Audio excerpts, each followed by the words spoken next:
would you mind being interviewed for like 10 minutes? You're the best. What's your name? I'm Lily. Lily? Eli, nice to meet you. Where are you from?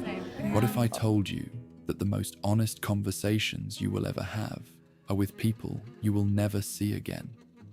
That the stranger on the train knows more about your marriage than your best friend? That the bartender has heard confessions your therapist never will? That the Uber driver at 2 a.m. has held space for grief that your family cannot touch? There is a reason for this, and it has nothing to do with trust. Jean-Paul Sartre wrote that hell is other people, but he did not mean what you think he meant. He meant that we are forever trapped in the gaze of those who know us, that our identity is a prison built by the people who expect us to be consistent. The stranger has no expectations. The stranger does not need you to be who you were yesterday. With the stranger, you can be anyone. You can be no one. You can be, for 15 minutes, whoever you are becoming. This is the paradox of small talk. The most superficial conversations can become the most liberating. But first, you have to survive the dread of beginning. And most of us would rather do almost anything else. I need to confess something before we go any further. I'm afraid of elevators. The 30 seconds between the lobby and the 7th floor, where I stand next to a stranger in a metal box, and my entire nervous system screams at me to do something, say something, acknowledge the existence of this other conscious being who is breathing the same recycled air. And I never do. I look at my phone. I study the numbers climbing. I become intensely interested in the pattern of the carpet. Anything to avoid the moment of contact. I used to think this made me introverted. I used to think I was simply someone who preferred depth over surface, meaningful conversation over meaningless chatter. I told myself a story about authenticity, that I was too real for small talk, too deep for weather discussions. But that was a lie, a comfortable lie that protected me from a more uncomfortable truth. I was not too deep for small talk. I was too afraid. And the thing I was afraid of was not the conversation itself. It was what the conversation might reveal. About them, about me, about what happens when two strangers stand at the edge of a river and decide whether to cross together or turn away. Because that is what every conversation is. A crossing, a small boat that carries two people from one shore to another. The Greeks knew this. They had a god for it, Charon, the ferryman, who carried souls across the river Styx into the underworld. Every passenger paid a coin. Every passenger crossed only once. But we are not dead yet, and the rivers we cross are not the Styx. They are smaller, more ordinary. The elevator, the coffee line, the train platform, the waiting room. Every day we stand at the edge of dozens of rivers, and every day we decide, do I board the boat? Do I pay the coin? Do I risk the crossing? The coin is cheap. It costs almost nothing. Nice weather, isn't it? That is the coin. That is the fare. But most of us clutch the coin in our pocket and watch the boats pass empty. Let me tell you what small talk is in my point of view, not what it feels like, what it is. There is a sociologist who ruined small talk for me, not by criticizing it, by explaining it too well. Irving Goffman looked at human interaction and saw something most of us would rather not see. He saw that we are all actors. Every conversation is a performance. Every encounter is a scene in a play that has no script, no director, and no guarantee of applause. When you walk into a room, you are walking onto a stage. When you speak to another person, you are delivering lines. When you laugh at a joke that is not funny. When you say, "I'm fine," when you are not fine. When you pretend to be interested in someone's vacation photos, you are performing. We all are, all the time. This sounds cynical. It is not. Goffman was not saying we are all liars. He was saying something stranger. He was saying that the performance is not separate from the self. The performance is how the self exists. We become who we are by performing who we are. The mask is not hiding the face. The mask is the face. Small talk is the opening scene of this play. It is the moment when two actors meet on stage without knowing what play they are in. They do not know their relationship. They do not know the genre. They do not know if this is a comedy or a tragedy or something in between. So they start with the safest possible dialogue: the weather, the traffic, the coffee. Lines so generic that they cannot possibly be wrong. Lines that say, I am here. I am willing to perform. I will follow the rules if you will. The anxiety of small talk is not the conversation. It is the audition. You are being evaluated for a role you did not apply for, in a production you did not choose, by a director you have never met, and the stakes feel impossibly high. Because if you fail the audition, if you say the wrong thing, if you misread the tone, if you extend a hand that is not taken, you have not just failed at small talk. You have failed at being human, at the most basic act of connection that our species has ever invented. No wonder we prefer the phone. No wonder we study the elevator numbers. No wonder we would rather stand in silence than risk the crossing. There is a psychological study that illuminates this fear in ways that should disturb us. Researchers at the University of Virginia asked participants to sit alone in a room for 15 minutes. No phone, no book, no distraction. Just themselves and their thoughts. The only thing in the room was a button. If pressed, it would deliver a painful electric shock. Before the experiment, participants were given a sample shock. They all agreed it was unpleasant. Most said they would pay money to avoid experiencing it again. Then the 15 minutes of solitude began, and the results were staggering. 67% of men and 25% of women chose to shock themselves rather than sit quietly with their own minds. Some participants shocked themselves multiple times. One man shocked himself 190 times in 15 minutes. Think about what this means.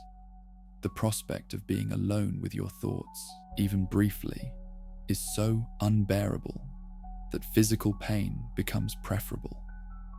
Now think about what happens when you add another person to that room, a stranger, someone you do not know and will probably never see again.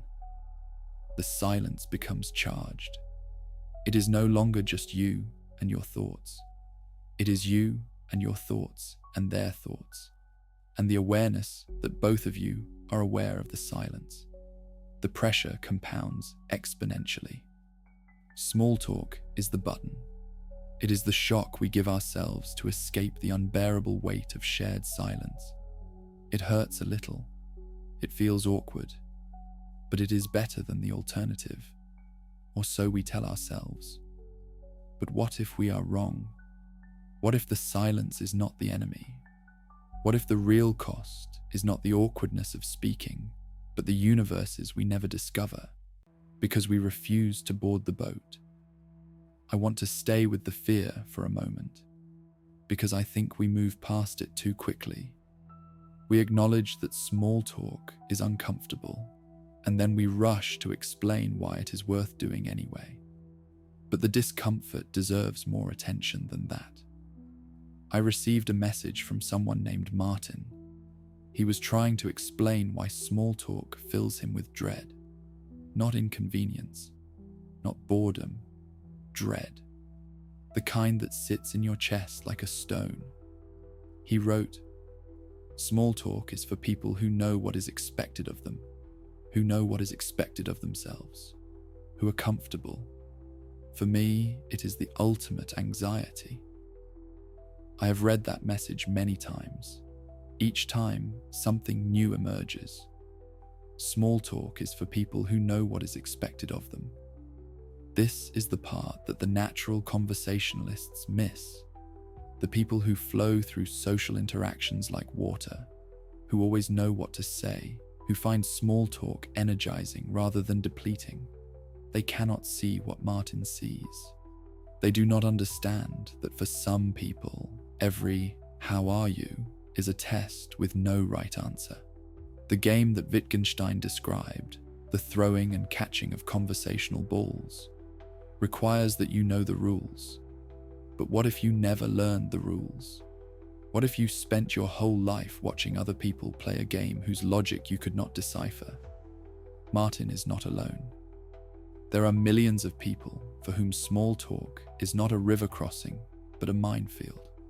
Every step might be wrong. Every word might explode. The silence is not comfortable, but at least the silence is safe. At least in silence, you cannot say the wrong thing. I have been Martin. Not always, not even often, but enough to know the shape of that dread. There are days when my social self is available, when the performance comes easily, when I can throw and catch with the best of them. And there are days when that self is simply gone, replaced by something frozen and mute, something that watches the boats pass and cannot remember how to board. On those days, the advice to just say something is not helpful. It is like telling someone with a broken leg to just walk. The mechanism is not working, the system is offline, and no amount of encouragement can bring it back. So before I say anything else about small talk, I want to say this. If you are Martin, if you are reading this with that stone in your chest, I see you. The fear is real. The difficulty is real. You are not broken. You are not defective. You are navigating a world that was designed by and for people who do not share your experience. The boats will still be there tomorrow. You do not have to board today. But for those who can board, for those who are willing to pay the coin even when it costs them something, there is a question worth asking. What actually happens when we make small talk? Not socially, biologically. What is going on in our bodies when we exchange meaningless words with strangers? An anthropologist named Robin Dunbar has spent 40 years studying this question. He started with primates. Monkeys and apes, he discovered, spend hours each day grooming each other. They pick through each other's fur, removing parasites, touching and being touched. This is not about hygiene. The grooming continues long after all the parasites are gone. It is about bonding. The physical touch releases endorphins. It creates trust. It builds the social fabric that keeps the group alive. Dunbar then asked, how do humans groom? We do not have fur. We do not have hours to spare. We live in groups far larger than any primate band. How do we create the bonds that hold our societies together? His answer, language, specifically small talk. Dunbar calls it grooming at a distance. When you talk to someone about nothing, the weather, the game, the traffic, you are not exchanging information. You are grooming them. You are running your fingers through their fur. You are saying, I see you. I will spend time with you. I will make sounds that mean nothing except that I am here, with you, in this moment. The content is irrelevant. The tone matters. The presence matters. The willingness to engage matters. This is why small talk feels good, even when it feels pointless. Your nervous system does not care about the content. Your nervous system knows that another human being is making sounds at you, looking at you, acknowledging your existence. And that is enough to release the same chemicals that our ancestors released when picking parasites off each other's backs. We are primates pretending to be angels. And sometimes the pretense fails, and the primate shows through. In those moments, we need grooming. We need touch. We need the simple presence of another consciousness, affirming that we are real. Small talk is touch without touching. It is grooming without fur. It is the closest we can come to running our fingers through a stranger's hair in a coffee line. But here is where Sartre complicates everything. In 1944, Sartre wrote a play called No Exit. 3 strangers find themselves in a room together after death. They expect torture, fire and brimstone, the traditional furniture of hell. Instead, they find only each other. 3 people in a room with no mirrors, no sleep, no escape, just the endless presence of other consciousnesses. And slowly, they realize, this is the torture, not physical pain, presence. The inescapable reality of being seen by others, of having your identity constructed moment by moment in the gaze of people you cannot escape. The famous line comes near the end. L'enfer, c'est les autres. Hell is other people. This line has been misunderstood for 80 years. People think Sartre was saying that other people are annoying, that hell is crowded elevators and noisy neighbors and people who talk too much. But that is not what he meant. Sartre was making a deeper point. He was saying that our identity is not something we possess. It is something that exists in the space between us and others. We become ourselves only through being perceived. And because we cannot control how others perceive us, we are forever vulnerable, forever exposed, forever at the mercy of a gaze we did not invite. This is why small talk feels like exposure. Not because it is boring, because it is naked. In small talk, there is no role to hide behind, no history to reference, no relationship to invoke, just you and another consciousness, negotiating in real time who you are going to be to each other. The hell is not the conversation. The hell is the visibility. The hell is being seen before you have decided what to show. And yet, the same philosopher who said hell is other people also said that we need others to exist, that without the gaze, there is no self, that the very thing that traps us is also the thing that creates us. This is the paradox Sartre could not escape. Hell is other people, but so is heaven. The same gaze that judges us can also affirm us. The same presence that exposes us can also witness us. The same stranger who might reject us might also, in 30 seconds of small talk, remind us that we are not alone in the world. The philosopher Ludwig Wittgenstein understood something about language that most people miss. We think language is about meaning. We think words are containers that carry ideas from one mind to another. I have a thought. I put it into words.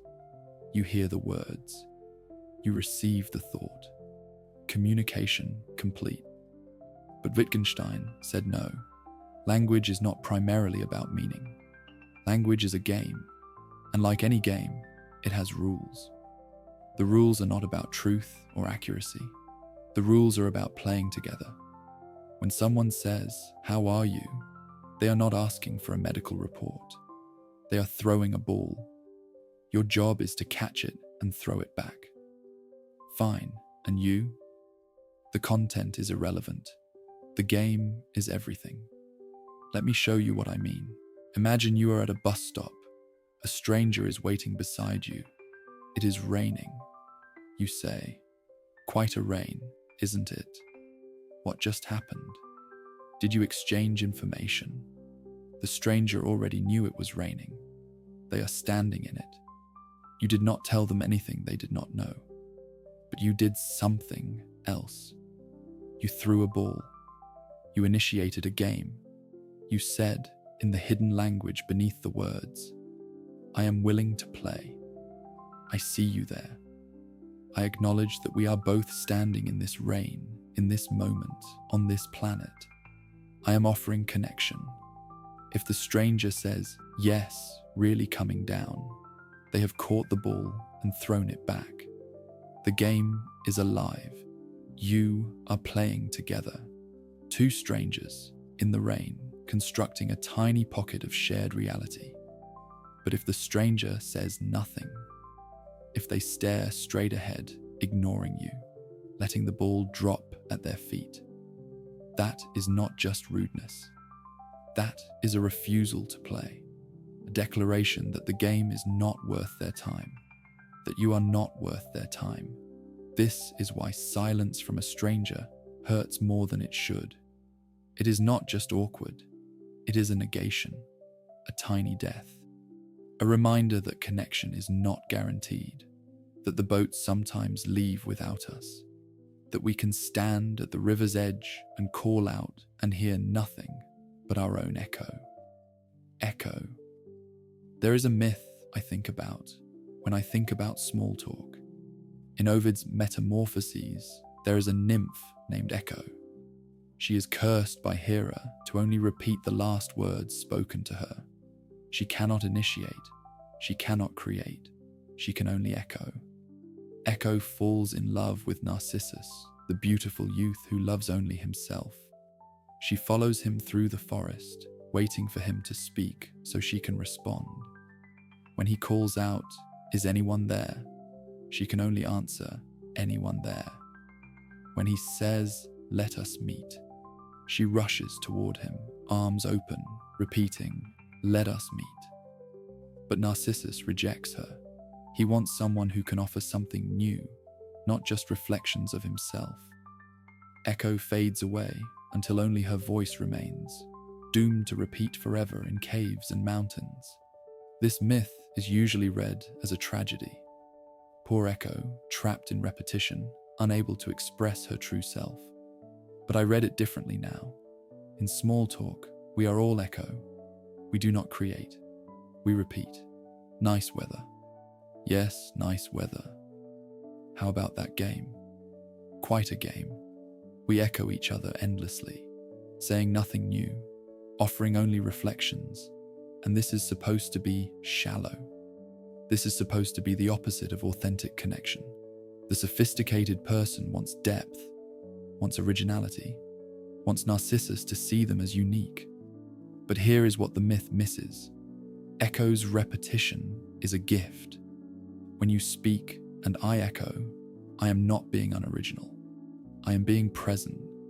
I am saying, I heard you. Your words are worth repeating. You are not alone in the cave. The repetition is the comfort, not the novelty. The echo is the reassurance that there is someone else in the forest, someone who will catch your words and send them back, someone who will play the game. Narcissus rejects Echo because he wants to be seen as special.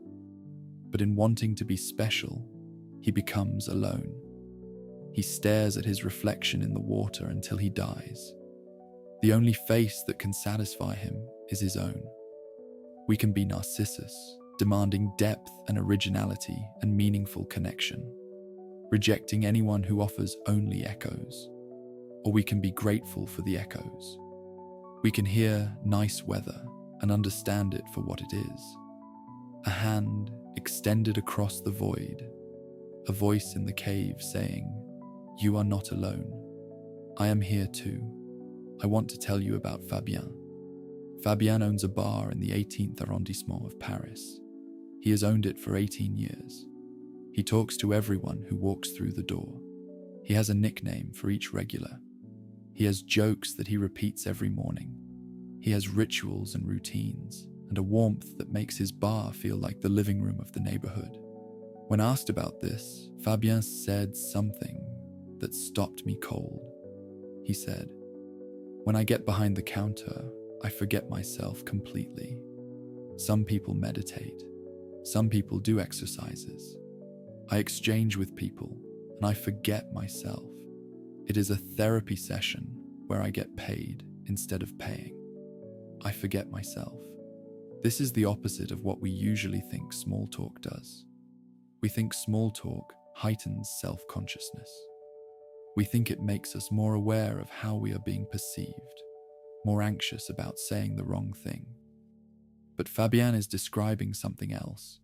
He is describing dissolution, the self that worries about what to say, the self that fears judgment, the self that monitors and evaluates and criticizes.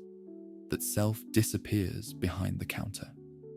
What remains is just the exchange, the game, the grooming, the endless, meaningless, beautiful repetition of, "What can I get you?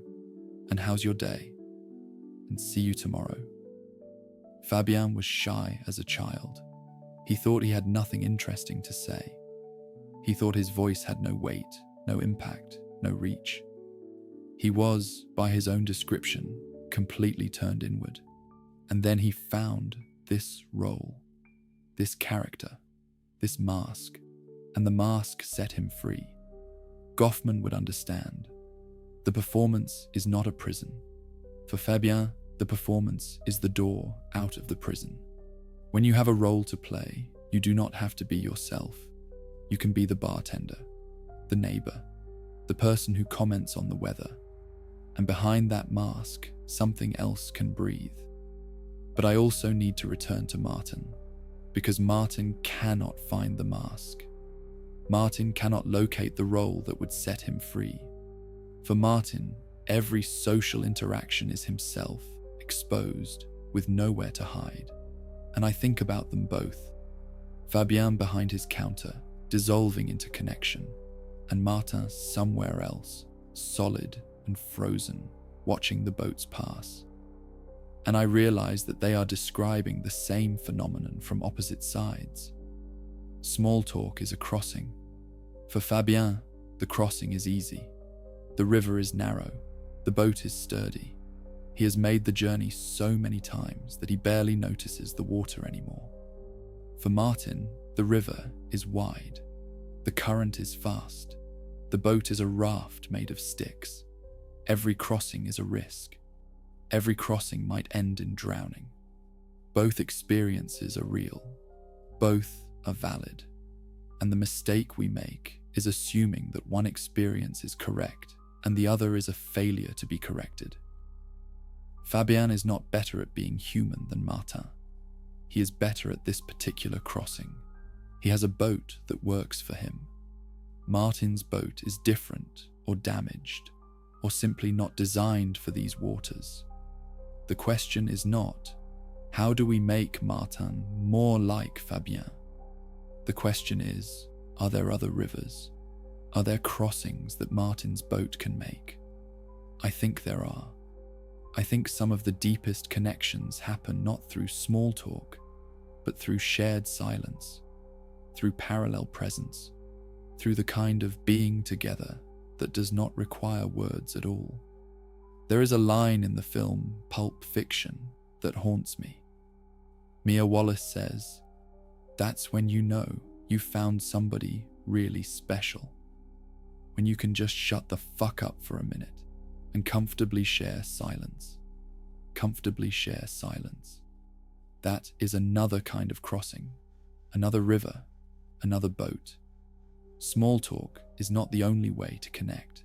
It is one way. It is the common way, the expected way, the way that works for most people most of the time. But it is not the only ferry across the water. For Martin and for everyone who stands frozen at the river's edge, I want to say, your boat exists. Your river exists. The crossing you are capable of making is not less real because it is different. But for those who can board the common boat, for those who are willing to exchange the coin of nice weather, even when it costs them something, there are rewards that are hard to describe until you experience them. I want to tell you about a woman named Pauline. She was at a train station in France when her train was cancelled. Delays, confusion, complaints. The usual chaos of disrupted travel. She found herself standing near another woman who seemed, like her, more amused than annoyed by the situation. They exchanged looks, then comments. Then, as a solution presented itself, they found themselves on the same platform, then the same train, then, by explicit request, the same compartment. The trip was 3 hours. They talked for every minute. And here is what Pauline told me. We went from small talk to things I have never told anyone. Not my mother, not my sisters, not my closest friends. We kept surprising each other with what we were willing to share. At one point, we both said, I have never told this to anyone. 3 hours, a cancelled train, 2 strangers. They exchanged numbers at the end. They never saw each other again. The messages trailed off into nothing, as these things do.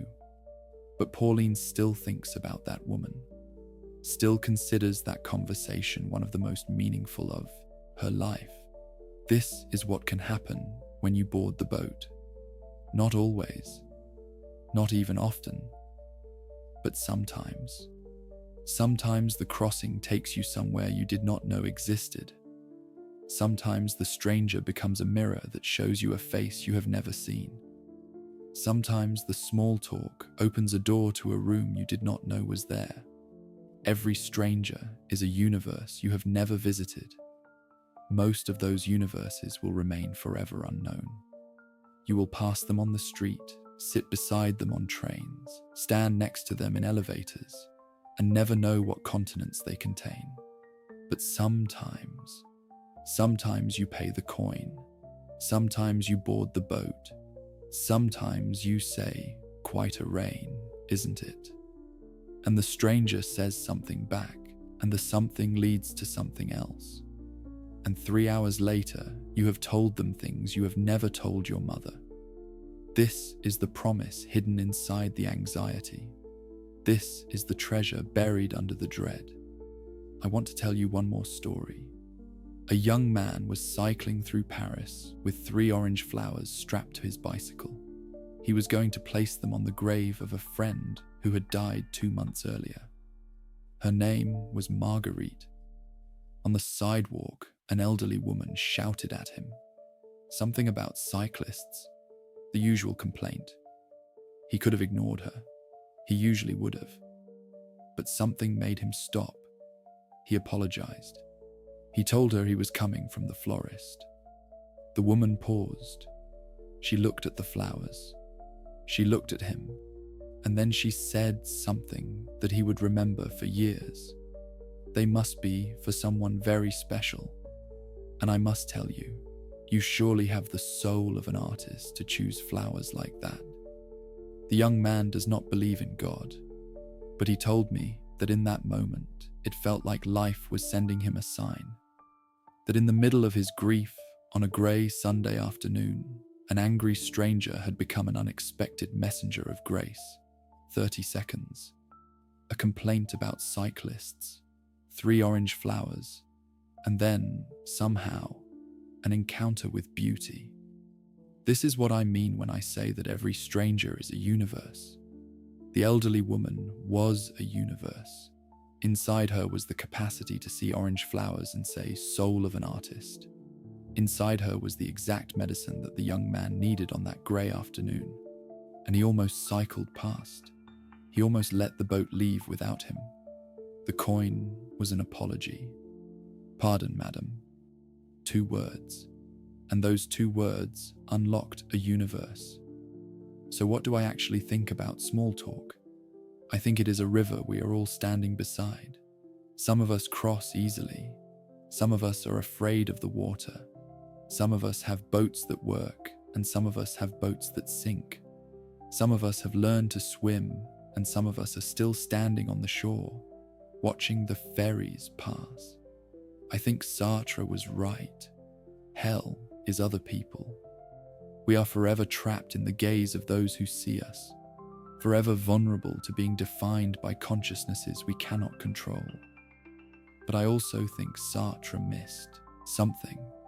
Hell is other people, and so is heaven. The same gaze that traps us can also free us. The same presence that judges us can also affirm us. The same stranger who might reject us might also In 30 seconds on a sidewalk, see the artist in our soul. I think Goffman was right. All interaction is performance. We are actors on a stage without a script, improvising our way through every encounter.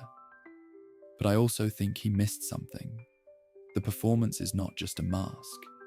It is also a gift. When you perform for someone, you are offering them a version of yourself that you constructed just for them. For Fabien, the performance became the path to forgetting himself. The mask became the door. I think Wittgenstein was right. Language is a game. The content does not matter. What matters is the willingness to play, to throw the ball, to keep the exchange alive. But I also think he missed something. Sometimes the game becomes something else.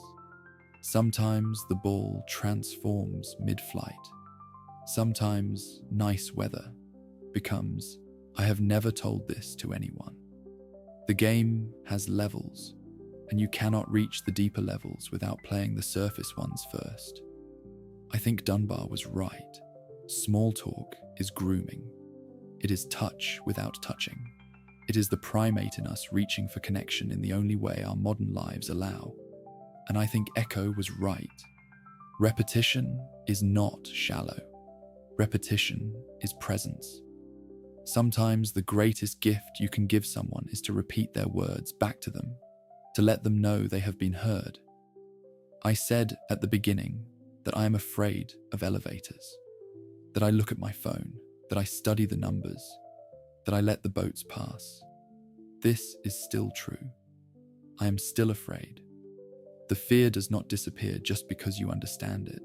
But sometimes now, not always, not even often, I put the phone away. I look up. I say something.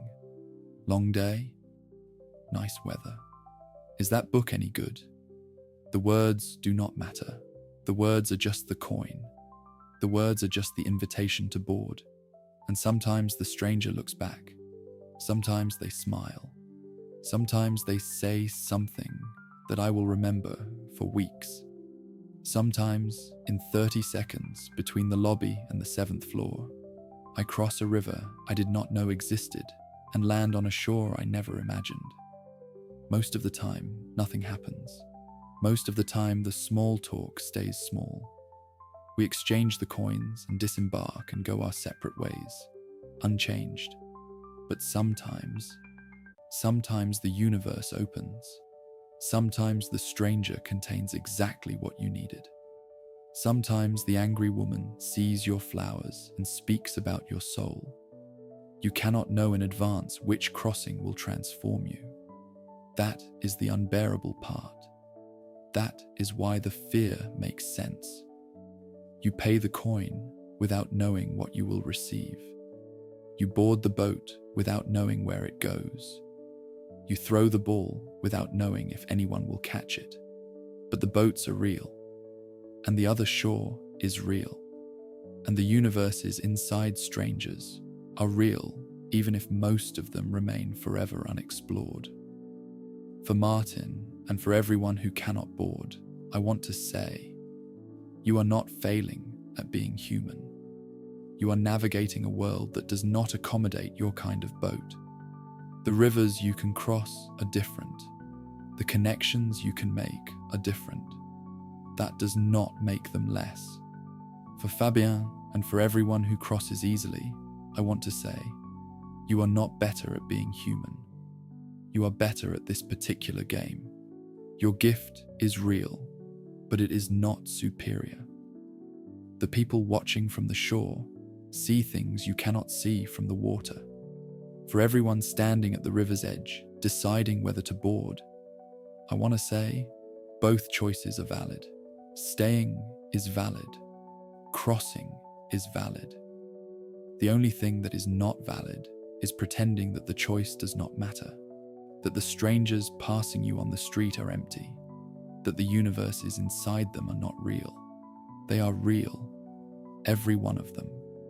Billions of universes walking past you every day, containing stories and sorrows and strange, beautiful moments that you will never know. Most of them will remain unknown. That is the nature of being finite. You cannot cross every river. You cannot board every boat. You cannot pay the coin to every stranger. But you can pay it to some. You can cross sometimes. You can discover, occasionally, that the angry woman is a prophet, and the stranger on the train is a confidant, and the person in the elevator is exactly what you needed on this particular Wednesday afternoon. Karen is still waiting at the river, the ferryman with his boat, his coin, his passage to the other side. In the myth, the crossing is final. You pay once. You cross once. You arrive in the underworld and you do not return. But our crossings are not like that. Our crossings are reversible. Our ferries go back and forth all day, every day, carrying passengers who will return to the shore and cross again tomorrow. This is the gift we have that the dead do not have. We can cross and return. We can board and disembark. We can pay the coin and see what happens, and if nothing happens, pay it again tomorrow to someone else. The risk is real, but it is not fatal. The fear is valid, but it is not final. The stranger might reject you, but you will survive the rejection. The small talk might go nowhere, but there will be other small talk, other strangers, other boats. And sometimes, not always, not even often, but sometimes, the boat will take you somewhere you did not know existed. The stranger will become a universe. The grey Sunday will crack open and light will pour through. That is the promise. That is the paradox. That is what hides inside the fear. So here is what I want to leave you with. Not advice. I do not have advice. I do not know if you should talk to more strangers. I do not know if small talk will heal your loneliness or deepen it. I do not know if your boat will carry you or sink you. What I know is this: the boats are real. The rivers are real. The shores on the other side are real. The universes inside strangers are real. Billions of them, walking past you every day. You do not have to board. No one can make you. The fear is valid. The silence is allowed. You can spend your whole life on this shore, watching the ferries pass, and no one will blame you. But if you ever want to cross, if you ever want to see what is on the other side, if you ever want to meet the universes that exist inside the people you pass every day without seeing, the coin is cheap. Nice weather, isn't it? That is all it costs. The boat is small, 30 seconds, sometimes less, and the crossing might take you somewhere you did not know existed, or it might not. It probably will not. Most crossings are ordinary. Most strangers remain strangers. Most small talk stays small. But sometimes the boat carries you to a new world. Sometimes the stranger contains the exact words you needed to hear. Sometimes the grey afternoon cracks open and an angry woman tells you that you have the soul of an artist. Sometimes that is not much. I know it is not much. Sometimes is not a guarantee. It is barely even a promise. But sometimes is more than never. And never is what you get if you never board the boat. Charon is waiting. The river is here. The coin is in your pocket. And on the other side, maybe, is a universe you have never visited. A story you have never heard. A face that sees you differently than anyone has ever seen you. Or maybe there is nothing. Maybe the other side is just more of the same. More weather, more small talk, more strangers who stay strangers. You cannot know until you cross. You cannot know until you pay the coin. You cannot know until you open your mouth and say the words that mean nothing except, I am here. Are you here too? Nice weather, isn't it? That is the question. That is the coin. That is the beginning of everything that might happen next, or nothing. But at least you crossed. At least you tried. At least you did not let the boats pass empty while you studied your phone and watched the numbers climb. At least, for 30 seconds, you were Karen and passenger both, carrying another soul across the water, being carried yourself, meeting in the middle of the river, whatever was waiting there to be found.